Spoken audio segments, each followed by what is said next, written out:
Welcome back to Hannity. So last week, Texas Senator Ted Cruz scored an important victory in the Iowa Republican caucuses. And now, with the New Hampshire primary just hours away, can Senator Cruz use his Hawkeye State momentum to outperform expectations right here in the Granite State? Well, earlier today, we caught up with Senator Cruz on his campaign bus. Take a look. Senator, congratulations on your Iowa win. Thank you, Sean. You feel momentum coming up here in New Hampshire? Look, it has been incredible. You know, what we saw in Iowa just 1 week ago, I mean, the night before, all the pundits said we didn't have a prayer at all. On every station, every pundit said we were certain to lose.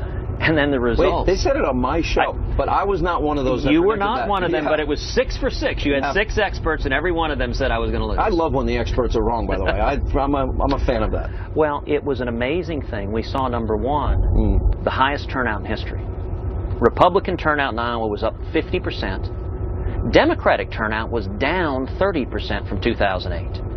And what was amazing is that we won across the whole Reagan coalition. So our campaign, we won conservatives, but we also won evangelicals, and we also won Reagan Democrats, and we also won young people. In each of those 4 categories, we were the first place finisher, and it was this incredible array, this broad Reagan coalition that led to the most votes ever cast for a candidate in an Iowa caucus. I asked you this, and I said, okay, this is a state, Iowa, where Mike Huckabee and Rick Santorum won, but they didn't get the nomination. Right.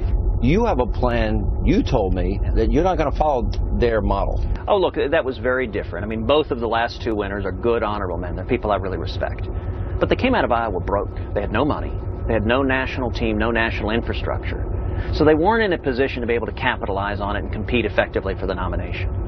We came out in a very different position. You know, the last fundraising report showed, as of December 31st, we have almost as much money in the bank as Jeb Bush, plus Marco Rubio, plus John Kasich, plus Chris combined. We had nearly $20 million cash in the bank on December 31st. Why is that? Are you just spending less? So it's a combination of 2 things. Number one, we are shattering fundraising records. I mean, we've now had over 800,000 contributions at tedcruz.org.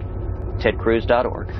And by the way, every time we do your show, people go online to tedcruz.org. That's exactly what happens. Yeah. And, you know, our average contribution has been around $66. I mean, it has been incredible. It has been the grassroots that is fueling it. But then the second component is that we're very, very frugal. I am a fiscal conservative. And so our burn rate is a fraction of what the other campaigns are. So, you know, the other candidates fly in private jets last year all over the place. Yeah. You know, I typically sit in the middle seat of the exit row on Southwest Airlines. And if you do that for a year, saving money. You save your money. And so we save every penny to communicate our positive, optimistic, conservative message to the voters. I watched the debate Saturday, and 2 things surprised me. Is you and Trump are 1 and 2. Yeah. Okay. They didn't go after you. They went after Marco. Yeah. So what does that mean that the governors, Kasich, Christie, Bush, maybe have decided that a win for them is number 3? Look, I think they have assessed that in their view, New Hampshire is going to be moderate-a-palooza, that it is a battle to see who will be the prevailing moderate. You know, from our end, we think we're going to do well in New Hampshire. We hope we will. We've worked very hard. I think we've got a lot of support. But the day after New Hampshire, we're in South Carolina. We've got an amazing team in South Carolina. I think we're poised to do very, very well there. We're poised to do very well in Nevada. And then 10 days after South Carolina, big Super Tuesday SEC primary. And that, you know, you look at the states there, Georgia, Alabama, Tennessee, Arkansas, Oklahoma, Texas. You know, my campaign manager, if his 22-month-old daughter got out crayons and drew the perfect states for us on Super Tuesday, we couldn't draw a better map than that. And I think we're positioned to have an amazing day on Super Tuesday. And I think the reason why you saw the moderates all fighting with Marco Rubio is one of them is going to come out as the lead moderate, and each of them wants to be the lead moderate. And do you think this comes down now to a 3-person race as you head into Super Tuesday? Do you think there'll be... You know, more and more people are seeing it that way. I think it is clearly Donald and me right now, and there may be a third. It might have been Marco, although the other moderates were fighting really hard to say, no, I want to be the guy, not Marco. I think the voters of New Hampshire will have something to say about that. After the last debate, a lot was made over the news report on CNN. And it was funny, I watched the news report and I played it. They were pretty obvious in saying that he wasn't going to New Hampshire, and he came earlier than he originally said. He wasn't planning to go till Saturday. Are you good with Carson? Is it? Look, certainly from my perspective, I am. I mean, he's someone who I like and respect. I apologized to him because he was unhappy. But listen, what our campaign team did is passed on news reports that were being aired on national cable news and that were true and accurate. I would note that what CNN reported, which is that he was not going on to New Hampshire and South Carolina and said he was going home to Florida. That's in fact what happened. And I would think that you and Trump after Saturday were best friends again. I mean, well, that can change on any given day. So you wake up any day not sure what the case will be. From my end, it's a lot easier, which is that if others engage in attacks, I don't respond in kind. I mean, you and I have done a lot of interviews, and I have never sat here with you and insulted other candidates, personally attacked them. I'm not willing to go into the mud, and so if others choose to go there, my response, there's actually a scriptural response to that, which is that you repay unkindness with kindness, and it's like heaping coals on their head. And so that's the approach I try to take. Talk about how well you think you have to do in New Hampshire and what you expect you're going to do. Yeah. You're in a couple of polls, you're in second place. A couple of polls, you're in third place. What do you think? Oh, look, it is hard to say. I mean, the polls consistently show Donald up front.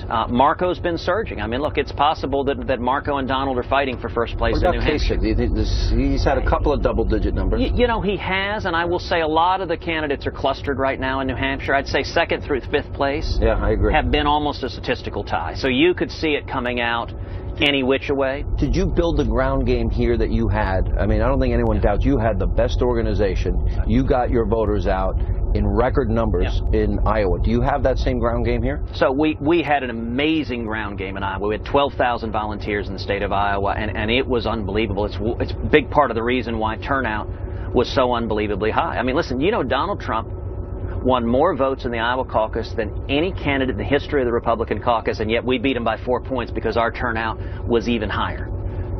So that really, the credit goes to the grassroots activists, to the pastors, to the Republican women, to the young people, to all the people who knocked on doors, to the volunteers. We've got an amazing team here in New Hampshire. They are knocking on doors. They're making phone calls. Do you have as many volunteers or more? We don't have as many volunteers, but we have a lot of volunteers here. And one of the interesting things, you look at the Reagan coalition. Typically, a candidate competes in either Iowa or New Hampshire. Most candidates can't do both. It is very unusual for a candidate to be able to compete effectively in both. And part of the reason that we can is that we have tremendous support, not just among evangelicals and conservatives, but also among libertarians. So when Rand Paul dropped out, Rand is a friend of mine. He's a good man. But we've seen in the last 24 hours, 5 state reps who were part of Rand's leadership team have endorsed me. Rand's New Hampshire state chairman, a state senator in our campaign today. So we're seeing libertarians coming together on the ground. And when you combine conservatives and evangelicals and libertarians and Reagan Democrats and young people, that is a broad and powerful coalition. Last question. I think a case can be made that Hillary didn't win Iowa. Yeah. My own, you got to win by a coin flip. That's a pretty tough run for her. I will make a point. This is not the first political issue that Democrats have solved by just throwing money in the air. I think that's probably true. She's in trouble. Yeah. What did you take legally? What did you take politically on the state of her race? Look, she's in trouble on both. Legally, she's got real jeopardy. You look at General David Petraeus, that this administration prosecuted aggressively and vigorously. The Defense Department really vindictively is trying to strip him of 1 or 2 stars. I think that is shameful. I agree with you. By any measure, what General Petraeus did was a fraction of what it appears Hillary did. And the legal jeopardy is significant. There are a lot of reports about the FBI being unhappy about a potential political cover-up at the Justice Department. And then politically, listen, for Hillary to essentially tie in Iowa, and it looks like, the reports show that she's going to get walloped in New Hampshire. Yeah. That's got a lot of Democrats concerned. What I'm most interested, though, to be honest, I don't care if the Democratic nominee is Hillary or Bernie. They're both out of touch. They both have the same left-wing socialist policies. They're both in a state of denial, where neither one of them will say the words radical Islamic terrorism. They're both running to be the third term of Obama. And I do think the point about the Iowa turnout is a reason for great encouragement. You know, historically, the Democratic turnout in Iowa in the caucuses has vastly exceeded the Republican turnout. This year, for the first time in recent history, the Republican turnout jumped 50% above all records. The Democratic turnout dropped 30% below 2008. So more Republicans showed up for the caucuses than Democrats. That really underscores the energy, the passion. There will be years Republicans won Iowa with 28,000 votes or 32,000 votes.